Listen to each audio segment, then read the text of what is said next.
Hello friends, स्वागत है आपका है सीएनजी क्लासेस 12 पर। तो आज हम केमिस्ट्री पढ़ने वाले हैं। क्या पढ़ने वाले हैं? आज हम केमिस्ट्री पढ़ने वाले हैं और केमिस्ट्री से 20 आपको बहुत ज़्यादा मोस्ट इम्पोर्टेंट सब्जेक्टिव प्रश्न बताने वाले हैं जो आपके 2025 में आप एग्ज़ाम देने वाले हैं।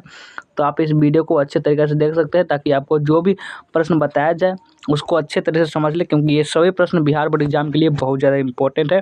तो सबसे जो पहला प्रश्न है, चलिए उससे समझना स्टार्ट करते हैं। पहला प्रश्न, निलंबन क्या है? निलंबन क्या है? ये बहुत बार पूछा गया है, ये अनेकों बार पूछा गया है। आप अपने क्वेश्चन बैंक को देख सकते हैं, ये अनेकों बार पूछा गया है। तो चलिए निलंबन क्या है इसको हम समझते हैं। निलंबन क्या है? तो ऐसा विलयन जिसके कणों का साइज 105 सेंटीमीटर से अधिक होता है निलंबन कहलाता है। कि सिंपल, सबसे सिंपल आंसर, सबसे छोटा आंसर, सटीक आंसर होगा कि जिसका कणों का साइज 105 सेंटीमीटर से अधिक होगा वह निलंबन कहलाएगा। और दो ऐसा है कि इनके कणों को नंगी आंखों से देख सकते हैं, इनके कणों को नंगी आंखों से देख सकते हैं, यह पर इसका है। और इनके कण फिल्टर पेपर, चर्म पत्र आदि को पार नहीं करते, जैसे मिट्टी, आटा, सत्तू इत्यादि। और निलंबन के कुछ गुण कहेगा लिखने के लिए, तो आप 2 लिख दीजिएगा ताकि आपको ये 5 नंबर में भी आएगा तो भी बना सकते हैं, 2 नंबर में भी आएगा तो भी बना सकते हैं। आप इंग्लिश मीडियम वाले स्टूडेंट के लिए नीचे लिखा हुआ है, तो इसे आप इंग्लिश मीडियम वाले स्टूडेंट इसे पढ़ सकते हैं। आइए आगे देखते हैं कि द्रव स्नेही कोलाइड क्या है। अब आया आपका द्रव स्नेही कोलाइड। द्रव स्नेही कोलाइड और द्रव विरोधी कोलाइड, देखिए इसका इंग्लिश नाम होता है लाइव कोलाइड। इसको भी हिंदी करके दे देता है, लिखे हिंदी में लिखता है इस प्रकार से लाइव कोलाइड, लाइव फेलिक इस प्रकार से आपको लिख देगा हिंदी में। आपको लगा करें तो हम बच्चे ना, हम तो पढ़े थे द्रव स्नेही, द्रव विरोधी, तो इसलिए आपको इंग्लिश हिंदी वाले स्टूडेंट है वो इंग्लिश में भी आप थोड़ा बहुत देखते चलेंगे ताकि आपको हो सकता है इंग्लिश में चेंज करके लिख दे तो भी आप बना दे। द्रव स्नेही कोलाइड क्या है? तो लिखना है कि जब कोई परिक्षिप्त कण परिक्षेपण माध्यम के संपर्क में आने पर, जब कोई परिक्षिप्त कण परिक्षेपण माध्यम के संपर्क में आए और आसानी से कोलाइडरी विलयन बना ले तो उसे द्रव स्नेही कोलाइड कहते हैं। यानी जब कोई परिक्षिप्त कण परिक्षेपण माध्यम के संपर्क में आने पर आसानी से कोलाइडरी विलयन बना लेता है तो उसे हम द्रव स्नेही कोलाइड कहते हैं। इस प्रकार के कोलाइडरी विलयन उत्क्रमणीय होती है। कैसे होती है? इस प्रकार के जो कोलाइडरी विलयन होते हैं वह उत्क्रमणीय होते हैं। उदाहरण जैसे गोंद, स्टार, जिलेटिन, इस प्रकार से ये सब उदाहरण होते हैं कोलाइड द्रव, यहाँ पर द्रव स्नेही कोलाइड के होते हैं। द्रव विरोधी कोलाइड भी बताएंगे और इंग्लिश मीडियम वाले स्टूडेंट के नीचे लिखा गया लाइव कोलाइड, इसको आप पढ़ सकते हैं। चलिए आगे बढ़ते हैं अब अगले प्रश्न पर। आगे देखिए इलेक्ट्रोड विभव क्या है? इलेक्ट्रोड विभव ये भी आपका इम्पोर्टेंट प्रश्न है। इलेक्ट्रोड विभव क्या है? तो लिखना है जब किसी धातु के छड़ को किसी धातु के लवण के विलयन में डुबाते हैं, जब किसी धातु के छड़ को धातु के लवण के विलयन में हम डुबाते हैं तो वह धातु के छड़ विलयन के सापेक्ष धनावेशित या ऋणावेशित हो जाती है, जिसके कारण विलयन यानी सॉल्यूशन उस छड़ के बीच एक विद्युत विभवांतर उत्पन्न हो जाता है, जिसे हम इलेक्ट्रोड विभव कहते हैं। क्या कहते हैं उसे हम इलेक्ट्रोड विभव कहते हैं। तो यह भी आप समझिए इलेक्ट्रोड विभव क्या होता है। तो अब चलिए आगे बढ़ते हैं, अब आगे बढ़िए। आइए अब अगला प्रश्न पर आते हैं। एंजाइम उत्प्रेरक क्या है? यह आपका प्रश्न है कि एंजाइम उत्प्रेरक क्या है, यानी कि what is an enzyme activator.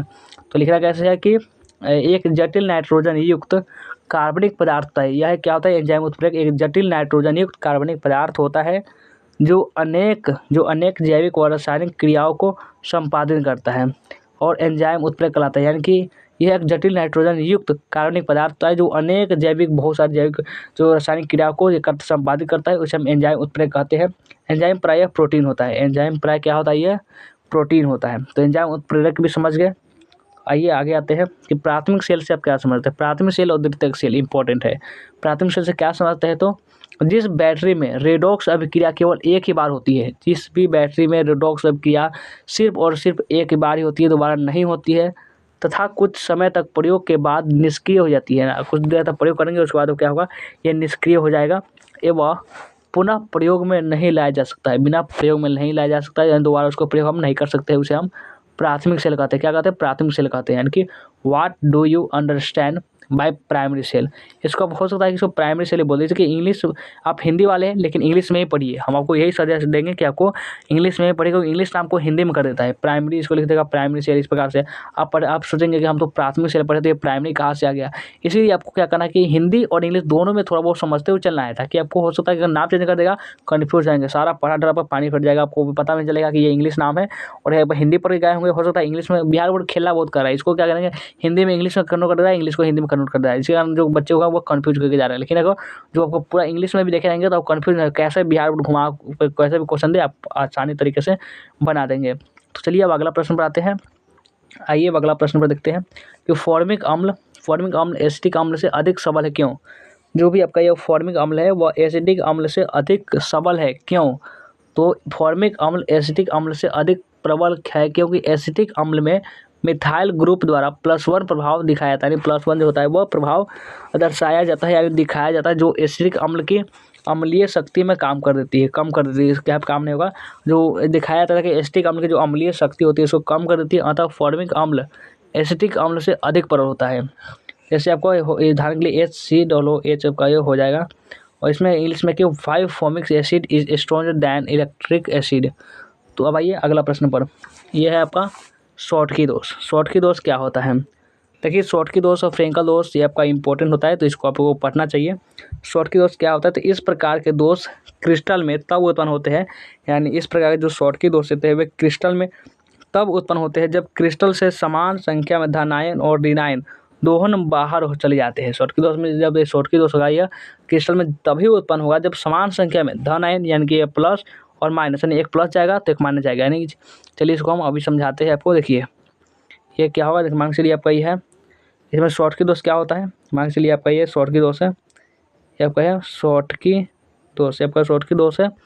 इसमें से आपका ये चलिए plus ion minus plus minus plus minus इस प्रकार से है, माइनस प्लस इस प्रकार जो है ना, इसमें क्या कहा जो अगर प्लस जाएगा तो बाहर माइनस भी चला जाएगा, क्या होगा प्लस जाएगा तो माइनस भी चला जाएगा, यानी ये क्या होता है कि शॉर्टकी दोष में अगर एक प्लस जा रहा है तो इसमें माइनस भी जाएगा, एक प्लस जा रहा है तो माइनस भी जाएगा, दोनों साथ साथ प्लस माइनस साथ साथ अगर बाहर जा रहे हैं तो उसको हम शॉर्टकी दोष कहते हैं। तो आइए अब आगे आते हैं कि अमीनो अम्ल उभयधर्मी होते हैं, कारण बताएं। अमीनो अम्ल उभयधर्मी होते हैं, आगे कारण बताना है क्यों होते हैं। तो अमीनो अम्ल अम्ल तथा क्षार दोनों से अभिक्रिया करता है। अमीनो अम्ल उभयधर्मी क्यों होता है? तो अमीनो अम्ल जो होता है वो अम्ल से भी और क्षार से भी दोनों से अभिक्रिया करता है, इसलिए अमीनो अम्ल एक क्या करता है वो उभयधर्मी प्रकृति का होता है। यानी कि अमीनो एसिड्स आर आपका इम्पोर्टिक होगा तो इसका amino acid reacts with both big base and हैनिक अमीन एसिडीज, इस प्रकार से आपको लिख देंगे इंग्लिश वाले स्टूडेंट। आते हैं आगे आइए कि PCl ज्ञात है जबकि NCI नहीं, क्यों? तो ये 2012 में पूछा जा चुका है, देखिए लिखा हुआ है 2012 में आया हुआ था, हो सकता है 2025 में एंट्री मारे, इसलिए आपको इसको समझ लीजिए पहले कि PCl जो है यौगिक ज्ञात है जबकि NCl नहीं, क्योंकि नाइट्रोजन परमाणु की संयोजकता से सेल में डी ऑर्बिटल रिक्ति नहीं पाई जाती है, यानी कि जो इसमें जो होते हैं नाइट्रोजन परमाणु की संयोजकता से सेल में जो डी ऑर्बिटल होती है रिक्ति नहीं पाई जाती है, जबकि PCl के फास्फोरस के संयोजकता सेल में रिक्ति डी ऑर्बिटल में पाए जाते हैं, बस यही कारण है। PCl non while NCl is not, 2012 में पूछा गया, तो इसमें इंग्लिश वाले स्टूडेंट अपने इसको पढ़ लेगा, हम हिंदी में समझाते हुए चल रहे हैं। आगे बढ़िए, हम देखिए कि क्या है कि लैंथेनाइड में संकोचन क्या है। लैंथेनाइड में संकोचन जो होता है वो क्या है? तो लैंथेनाइड में परमाणु क्रमांक बढ़ने के साथ नाभिकीय में आकर्षण तो बढ़ता है, लेकिन उसे संतुलन करने वाले परिक्षेपण प्रभाव उतना नहीं बढ़ता, जिससे उनके आकार में क्रमिक आ जाती है और उनके परमाणु संकुचित हो जाते हैं, इसे हम लैंथेनाइड संकुचन कहते हैं। इतना तो समझ गए कि लैंथेनाइड संकुचन क्या होता है। तो लैंथेनाइड में यानी कि उसे क्या करता है, संतुलित करने में परिक्षेपण प्रभाव उतना नहीं बढ़ता, जिससे उनके आकार में क्रमिक में कमी आ जाती है और उनके परमाणु संकुचित हो जाते हैं, इसे हम लैंथेनाइड संकुचन कहते हैं। यानी व्हाट इज आपका कॉन्ट्रैक्शन इन लैंथेनाइड, तो आपको लिख देंगे यहाँ पे लिखा हुआ है।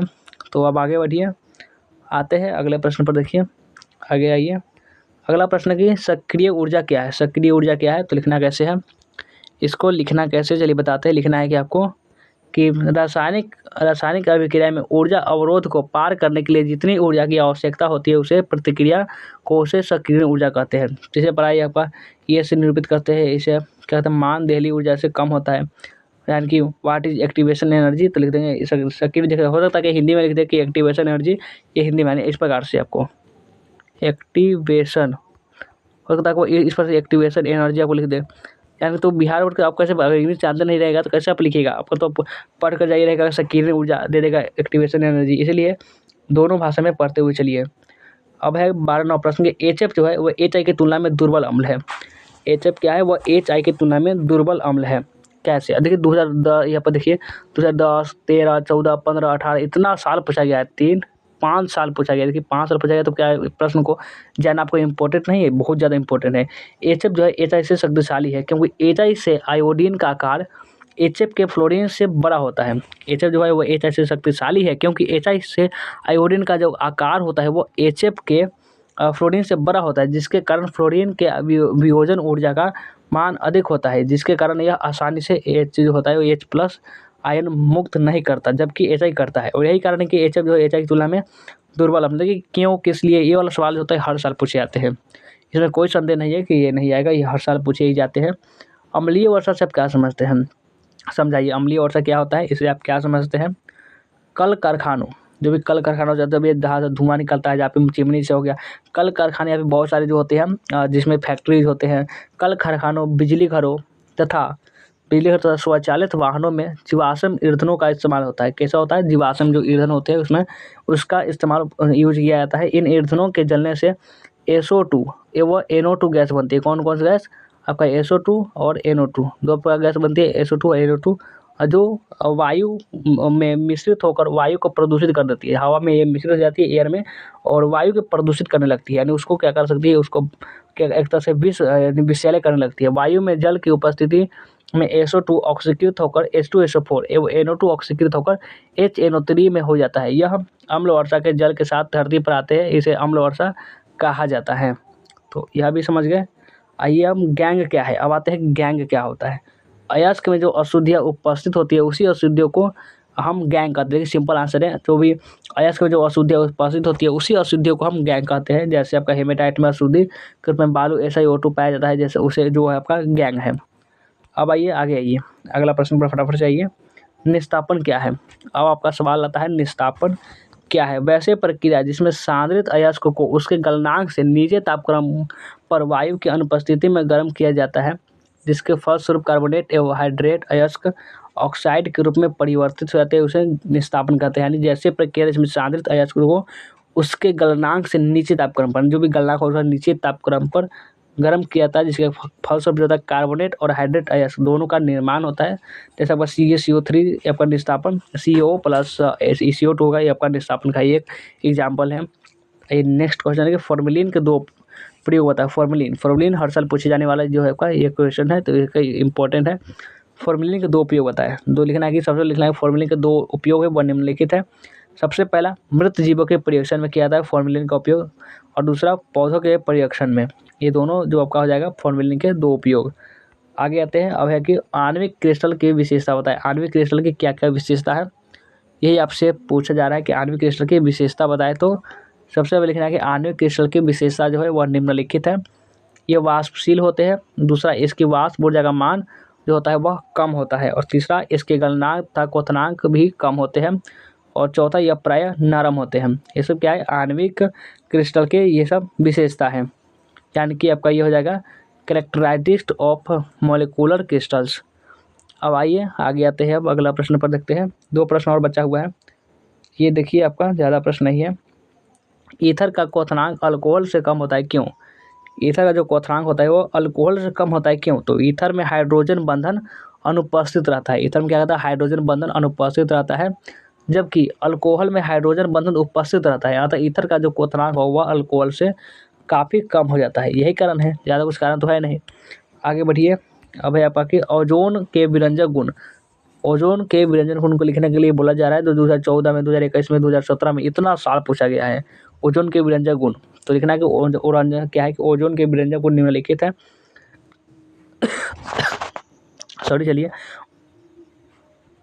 ओजोन शक्तिशाली यानी रेडिएटिंग एजेंट के रूप में कार्य करता है, और दूसरा इसमें ऑक्सीजन के साथ साथ नवजात ऑक्सीजन का भी उत्पादन करने की क्षमता होती है। ये ओजोन का दो गुण पूछा जाएगा, दो गुण आपको लिख देना है, ये आपका अब शॉर्ट क्वेश्चन में ही आता है।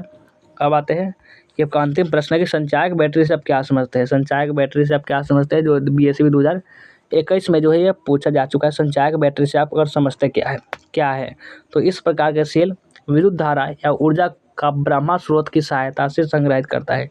इस प्रकार के जो सेल होते हैं वो विद्युत धारा या ऊर्जा को ब्रह्मा स्रोत की सहायता से संग्रहित करता है, जिसे चार्ज होना कहते हैं, जिसे कि आप एनर्जी यानी चार्ज होना कहते हैं। और डिस्चार्ज की स्थिति में यह संग्रहित विद्युत ऊर्जा का सप्लाई करता है, और इसलिए ही इस प्रकार के सेल या बैटरी को स्टोरेज या संचायक सेल कहा जाता है। तो ये भी समझ गए कि संचायक बैटरी से आप क्या समझते हैं। तो यहाँ पे यानी कि what do you understand bye accumulator battery. देखिए, इसको आप इंग्लिश में जो नाम होता है ये भी आप पढ़ते चलिए, क्योंकि इसको हम कन्वर्ट करके हिंदी में भी दे सकता है। तो आज का ये जो आपका केमिस्ट्री के जो भी आपको सब्जेक्टिव क्वेश्चन बताए वो कैसा लगा कमेंट करके जरूर बताना है।